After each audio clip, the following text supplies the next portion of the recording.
আপনারা অনেকেই আমাকে অনেক সময় কমেন্ট করেন, আমি দেখি যে যুবশ্রী প্রকল্পে কিভাবে অ্যাপ্লাই করব। যুবশ্রী প্রকল্পে কি আবেদন শুরু হয়েছে?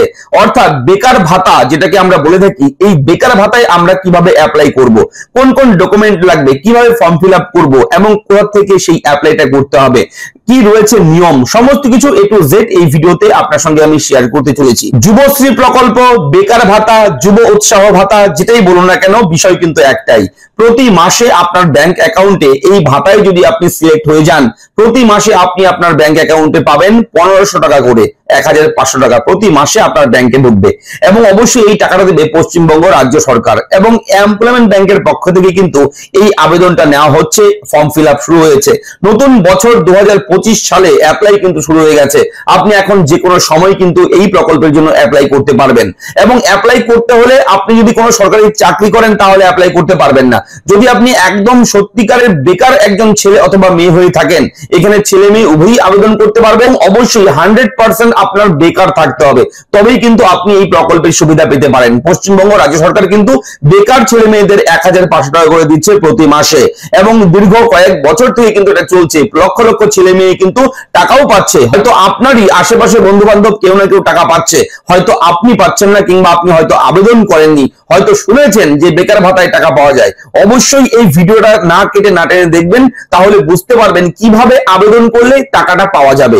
আমি A to Z এই ভিডিওতে শেখাতে চলেছি। আমি থাকবো ভিডিওতে আপনার সঙ্গে শুভঙ্কর। আপনি দেখছেন আপনাদের প্রিয় ইউটিউব চ্যানেল এরা ফ্রেন্ড। চ্যানেলটাকে অবশ্যই সাবস্ক্রাইব করবেন যদি প্রথমবার আপনি আমাদের চ্যানেলে ভিডিও দেখে থাকেন। আর যদি আপনি অলরেডি আমাদের চ্যানেলটাকে সাবস্ক্রাইব করে থাকেন তাহলে আপনাকে জানাই অসংখ্য ধন্যবাদ। চলুন শুরু করি। অনলাইনের মাধ্যমে যুবশ্রী প্রকল্পে আমরা কিভাবে আবেদন করব, ফর্মে কি কি লিখতে হবে, কি কি ডিটেইলস লাগবে, কোন কোন ডকুমেন্ট লাগবে, সবকিছু A to Z দেখুন মন দিয়ে। তো প্রথমেই আপনাকে জানাবো সেটা হচ্ছে, এই যুবশ্রী প্রকল্পে যদি আপনি আবেদন করতে চান তাহলে অবশ্যই মোবাইলে না করে কোনো ল্যাপটপ কিংবা কম্পিউটারের সাহায্যে আপনি করতে পারেন।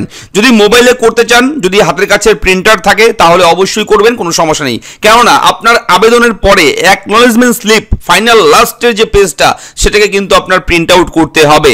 তাহলে অবশ্যই আপনি কম্পিউটারে করলে প্রিন্টার মেশিনের সামনে করবেন, অবশ্যই প্রিন্ট করতে পারবেন, সুবিধা হবে। অথবা আপনি করলে সেটা প্রিন্টার মেশিনে পরেও আপনি প্রিন্ট করতে পারবেন অ্যাকনলেজমেন্ট স্লিপ, সেটার জন্য PDF ফাইল হিসেবে আপনি ডাউনলোড করে রাখতে পারেন অথবা স্ক্রিনশট দিয়ে রাখবেন। তো চলুন আমরা অ্যাপ্লাই শুরু করি। কিভাবে আমরা বেকার ভাতার জন্য অনলাইনে অ্যাপ্লাই করব, যুবশ্রী প্রকল্পে অ্যাপ্লাই করব কিভাবে দেখুন। যুবশ্রী প্রকল্পে অ্যাপ্লাই করতে হলে চলে যাবেন গুগলে গিয়ে আপনি সার্চ করবেন এমপ্লয়মেন্ট ব্যাংক। এমপ্লয়মেন্ট ব্যাংক লিখে সার্চ করবেন, সঙ্গে সঙ্গে এমপ্লয়মেন্ট ব্যাংকের অফিসিয়াল ওয়েবসাইট লিংক পাবেন। লিংকে ক্লিক করবেন, সঙ্গে সঙ্গে যুবশ্রী প্রকল্পের অফিসিয়াল ওয়েবসাইটটা এরকম ভাবে ওপেন হবে। এই ওয়েবসাইটটা তো আপনারা জানেন, অনেকেই চিরপরিচিত আছেন। যারা নতুন, যারা আবেদন করবেন তাদের জন্য বিশেষ করে আমি কিন্তু ভিডিওটা তৈরি করছি। এই ওয়েবসাইটটা ওপেন হওয়ার পর আপনি মোবাইলে করলে ডেস্কটপ মোডটা অন করবেন, তাহলে ফুল স্ক্রিন ওপেন হবে। এবার দেখুন পাশে দেখবেন এইখানে মুখ্যমন্ত্রীর ছবি দেওয়া রয়েছে, তার নিচে লগইন, তার নিচে রয়েছে নিউ এনরোলমেন্ট জব সিকার লেখা রয়েছে। এই অপশনটার মধ্যে ক্লিক করবেন, নিউ এনরোলমেন্ট, এখানে গিয়ে ক্লিক করবেন। ক্লিক করার সঙ্গে সঙ্গে টার্মস অ্যান্ড কন্ডিশন ওপেন হবে। এখানে অনেক কিছু রয়েছে, নিয়মাবলী পড়ে নেবেন। তারপর এই চেকবক্সে ক্লিক করে অ্যাকসেপ্ট অ্যান্ড কন্টিনিউ অপশনে গিয়ে একবার ক্লিক করবেন। সঙ্গে সঙ্গে আপনার সামনে অ্যাপ্লিকেশন ফর্মটা কিন্তু ওপেন হয়ে যাবে। এটা হচ্ছে অ্যাপ্লিকেশন ফর্ম। এই ফর্মটাকে আপনাদের ফিল আপ করতে হবে। একটু বড় রয়েছে এবং বিভিন্ন নিয়ম রয়েছে, এক এক করে বলছি, মন দিয়ে শুনবেন। এই ফর্ম ফিল আপ করার আগে যদি নিয়ম না জানেন তাহলে কিন্তু মাঝ পথেই আপনার ফর্মটা ক্যান্সেল হয়ে যেতে পারে।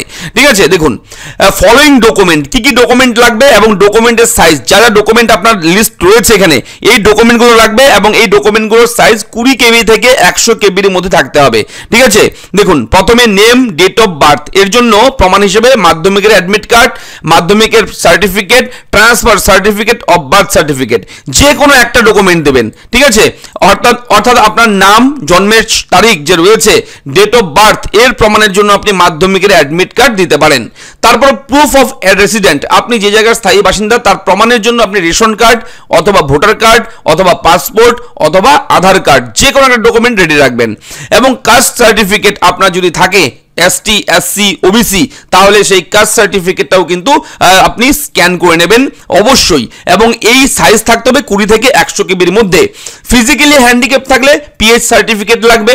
এডুকেশন কোয়ালিফিকেশনের জন্য কি কি লাগবে দেখুন, marksheet or certificate of all exams passed, transfer certificate, অর্থাৎ আপনি যে সমস্ত যোগ্যতাগুলো দেবেন, ধরুন আপনি বিএ পাস করেছেন তাহলে মাধ্যমিকের মার্কশিট পাস সার্টিফিকেট দেবেন, উচ্চ মাধ্যমিকের মার্কশিট পাস সার্টিফিকেট দেবেন, এবং গ্র্যাজুয়েশনের মার্কশিট আর পাস সার্টিফিকেট দেবেন। যারা ডকুমেন্ট আছে সমস্ত ডকুমেন্ট কিন্তু আপনি রেডি রাখবেন, এবং সাইজগুলো কিন্তু 20 থেকে 100 কেবির মধ্যেই থাকতে হবে। তো এই হচ্ছে ডকুমেন্টের চার্ট, ডকুমেন্টগুলো রেডি রাখবেন। এরপরে দেখুন কম্পালসারি ফিল্ড, এই ফর্মে যা যা রয়েছে লাল রঙের যে লেখা যেখানে রয়েছে, লাল স্টার দেওয়া রয়েছে, সেগুলো কিন্তু অবশ্যই কম্পালসারি ম্যান্ডেটরি বাধ্যতামূলক দিতেই হবে। এখানে আপনার নাম লিখবেন, প্রার্থীর নাম, তারপর ফাদার্স নেম, স্পাউস নেম, এবং অর্থাৎ এখানে স্ত্রীর নাম লিখবেন। এখানে অবশ্যই আপনার জেন্ডার চুজ করবেন, আপনার কাস্ট চুজ করবেন, ধর্ম, বৈবাহিক অবস্থা, জন্ম তারিখ, প্রতিবন্ধী হলে ইয়েস অথবা নো এগুলো করবেন। এরপরে এখানে সম্পূর্ণ পোস্টাল অ্যাড্রেসটা আপনার এখানে লিখে দেবেন, সম্পূর্ণ পোস্টাল অ্যাড্রেস ঠিকানাটা আপনি লিখে দেবেন, এবং এখান থেকে ওয়েস্ট বেঙ্গল দেওয়া রয়েছে। তারপর ডিস্ট্রিক্টের নাম চুজ করবেন, পশ্চিমবঙ্গ রাজ্যের প্রতিটি জেলার নাম রয়েছে, আপনার জেলার নামটা আপনি চুজ করে দেবেন। এরপরে কিন্তু অবশ্যই যাবেন, পিনকোড দেবেন, এখানে এক্সচেঞ্জ পিন, অর্থাৎ এক্সচেঞ্জ পিন কি রয়েছে, কোন এক্সচেঞ্জ অফিস রয়েছে সেই পিন অনুযায়ী সেটা চলে আসবে, এখান থেকে ক্লিক করে দেবেন। এরপর মোবাইল নাম্বার দেবেন, ইমেল আইডি দেবেন, আধার কার্ড নাম্বারটা দিতে হবে। বলে রাখি আধার কার্ড নাম্বার অবশ্যই দিতে হবে, আধার কার্ড নাম্বার না দিলে কিন্তু হবে না, ঠিক আছে, আধার কার্ড নাম্বার বসিয়ে দেবেন। এরপর শিক্ষাগত যোগ্যতা, আপনার শিক্ষাগত যোগ্যতা কি রয়েছে, কলাম রো রয়েছে এখানে সাজিয়ে, আপনি প্রথমে 8 পাস দেবেন, তারপরে সেই কোথা থেকে পাস করেছেন সেটা দিবেন, ঠিক আছে, এবং এরপরে কত সালে পাস করেছেন, কত পার্সেন্ট নাম্বার ছিল, তারপর অ্যাড নিউ এ ক্লিক করবেন, আরেকটা সেকশন খুলবে। এবার আপনি এখান থেকে মাধ্যমিক দেবেন, মেট্রিক পাস, এরপরে আপনি কোথা থেকে পাস করেছেন এবং কত সালে পাস করেছেন, কোন কোন সাবজেক্ট ছিল, কত পার্সেন্ট নাম্বার ছিল দেবেন।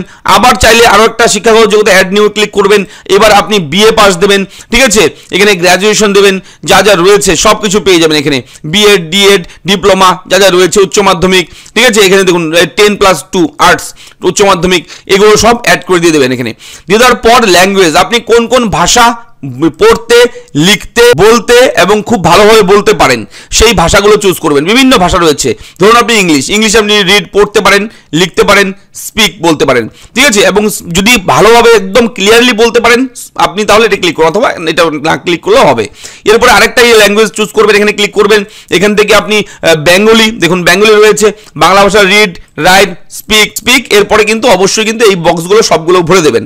তো এইভাবে ল্যাঙ্গুয়েজটাও চুজ করতে পারবেন। এরপর শারীরিক পরিমাপ, আপনার মেজারমেন্ট, উচ্চতা, ওজন, ছাতির সাইজ দিয়ে দেবেন, লিখে দেবেন, এবং অবশ্যই কিন্তু আপনার হাইট সেন্টিমিটারে লিখবেন, ওয়েট কেজিতে হবে, চেস্ট সেন্টিমিটারে হবে। এরপর ফটো, পাসপোর্ট ফটো এখান থেকে 500 কেবির মধ্যে আপনি একটা পাসপোর্ট ফটো আপলোড করবেন। আপনার বায়োডাটা একটা MS ফাইলে করতে পারেন, না দিলেও চলবে, কোনো সমস্যা নেই, এটা ঠিক আছে, এটা কোনো সমস্যা নেই, দিলেও চলবে না দিলেও চলবে। এবং এরপরে এক্সপিরিয়েন্স ডিটেল, যদি কোথাও কাজের অভিজ্ঞতা থাকে আপনার দিতে পারেন, না দিলেও সমস্যা নেই। এবং এডিশনাল ইনফরমেশন এখানে কিন্তু এগুলো দিতেই হবে। এখান থেকে আপনি বাসস্থানের প্রমাণ হিসেবে ration card, voter card, passport, Aadhaar কার্ডটা আমাদের সবার কাছেই রয়েছে, আধার কার্ডটা চুজ করবেন, আধার কার্ড নাম্বারটা এখানে বসিয়ে দেবেন। BPL থাকলে ইয়েস করবেন অথবা নো করবেন, এডিশনাল ইনফরমেশন লিখে দেবেন, ঠিক আছে, এবং এখানে কিন্তু অবশ্যই yes no, yes within state কি রয়েছে দিয়ে দেবেন, বসিয়ে দেবেন। দিয়ে দেওয়ার পর এখানে ক্যাপচা করে যা থাকবে বসিয়ে দিয়ে এই চেকবক্সগুলো করে সাবমিটে ক্লিক করবেন। তো সবকিছু বসিয়ে যখনই আপনি সাবমিটে ক্লিক করবেন তার পরের পেজটা কিন্তু এরকম ওপেন হবে, দেখতে পাচ্ছেন। এখানে নেম, আপনার date of birth, caste, physical challenge, ex serviceman থাকলে ইয়েস অথবা নো, এখানে সমস্ত ডিটেলস থাকবে, যা যা ভরবেন সবকিছু থাকবে এখানে। এবার এখানে ডকুমেন্ট আপলোড করার অপশনটা কিন্তু ওপেন হয়ে যাবে, ডকুমেন্ট আপলোড করার সেকশন আপনি পেয়ে যাবেন, ঠিক আছে। কি কি ডকুমেন্ট লাগবে দেখুন, নেম অ্যান্ড ডেট অফ বার্থের জন্য মাধ্যমিকের অ্যাডমিট কার্ড দিতে পারেন, এখানে আপনি চুজ ফাইলে ক্লিক করে আপলোড করে দেবেন, এবং অবশ্যই সাইজগুলো আগে বলে দিয়েছি কেমন লাগবে, কি সাইজে থাকতে হবে সেগুলো দেখে আপনি সাইজটা মিলিয়ে এখান থেকে আপলোড করবেন। Proof of residence, Aadhaar card এখানে চুজ ফাইলে ক্লিক করে আপলোড করে দেবেন। এখানে আপনার সমস্ত ডকুমেন্ট যারা চেয়েছে, ডকুমেন্টগুলো যারা দিয়েছেন সমস্ত কিছু ডকুমেন্টগুলো আপলোড করে দেবেন, আপলোড করে সাবমিট করবেন। লাস্টের যে পেজটা আসবে সেই পেজটাকে প্রিন্ট আউট করে রেখে দেবেন, সেই পেজটাই হচ্ছে অ্যাকনলেজমেন্ট স্লিপ। এইভাবে আপনি যুবশ্রীর প্রকল্পে আবেদন করবেন খুব সহজে। যুবশ্রীর প্রকল্পে আবেদন করার পর অবশ্যই কিন্তু সেই অ্যাকনলেজমেন্ট স্লিপটা আপনি আপনার কাছে রেখে দেবেন, ঠিক আছে, এবং খুব শীঘ্রই কয়েকদিন দিনের মধ্যেই আপনার রেজিস্টার মোবাইল নাম্বারে কিংবা সার্ভারে কোনো প্রবলেম না থাকলে সঙ্গে সঙ্গে আপনার রেজিস্টার মোবাইলে কিন্তু এসএমএস এসে যাবে এবং এসএমএস এ কিন্তু আইডি পাসওয়ার্ড আপনি পেয়ে যাবেন। এবং এরপরে আপনি যখন আইডি পাসওয়ার্ড পেয়ে যাবেন তারপর লগইনে ক্লিক করে জব সিকার লগইনে ক্লিক করবেন, সঙ্গে সঙ্গে আপনার এখানে ইউজার নেম পাসওয়ার্ডের জায়গা চলে আসবে, দিয়ে দেবেন। সঙ্গে সঙ্গে রেজিস্টার মোবাইল নাম্বারে ওটিপি আসবে, ওটিপিটা বসিয়ে ক্যাপচা দিয়ে সাবমিট করে আপনি প্রোফাইলটাকে আপনি দেখতে পারবেন। প্রয়োজনে সেই প্রোফাইলে গিয়ে আপনি আবার কোনো কিছু ভুল থাকলে সেটাও আপনি ঠিক করতে পারবেন। এইভাবে যুবশ্রী প্রকল্পে আবেদন করবেন এবং অপেক্ষায় থাকতে হবে কবে আপনার নাম যুবশ্রী প্রকল্পে উঠবে। এবং এখানে আবেদন করা মানেই যে যুবশ্রী প্রকল্পের বেকার ভাতার টাকা পেয়ে যাওয়া এমনটা কিন্তু নয়। অনেকেই কিন্তু এই আশায় ওয়েট করছে, এই ভেবে বসে রয়েছে যে এমপ্লয়মেন্ট ব্যাংকে অ্যাপ্লাই করেছি, যুবশ্রী প্রকল্পে অ্যাপ্লাই হয়ে গেছে।